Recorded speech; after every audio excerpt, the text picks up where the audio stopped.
వాళ్ళందరూ కూడా ఈ ఆస్తులు నాయే, 1,000 కోట్ల ఆస్తి ఉందని, గూడూరులో ఉందని, చెన్నైలో ఉందని, బెంగళూరులో ఉందని, ఆఫ్రికాలో ఉన్నాయని, వ్యాపారాలు ఉన్నాయని చెప్తున్నారు కదా.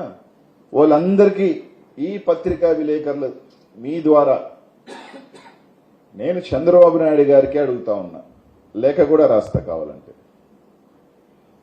2028 సెప్టెంబర్లో నేను నా రాజకీయ ప్రవేశం.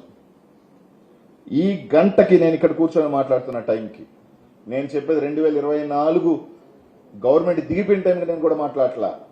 ఈ గంటకి నేను మాట్లాడే ఈ క్షణానికి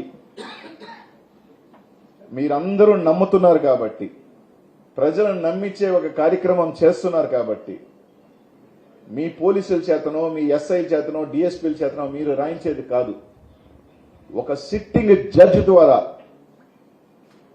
నేను 2028లో వచ్చిన రాజకీయానికి ఈ రోజుకి నా ఆస్తుల్లో, నేను సంపాదించిన ఆస్తులు ఆ రోజుకి ఈ రోజుకి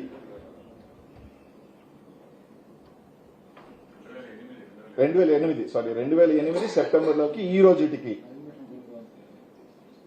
నా ప్రాపర్టీస్ లో నేను అమ్మిన వాల్యుయేషన్ ప్రాపర్టీస్ ఈ రోజుకి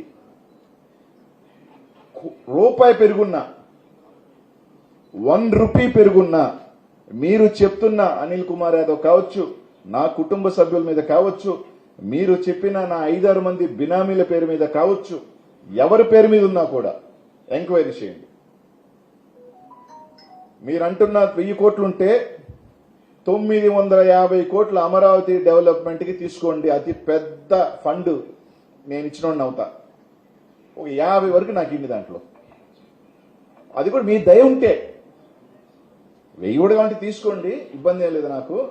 ఒకవేళ ఏమన్నా కనికరం వరే లేదు రైడ్ దగ్గర అనుకోని అనిపిస్తే ఒక 50 కోట్ల వరకు ఇండాయా, నాకు ఖర్చులు ఎక్కువ ఉన్నాయా, వేయించండి. ఈ రాష్ట్రంలో ఒక పాలసీ తీసుకొద్దాం.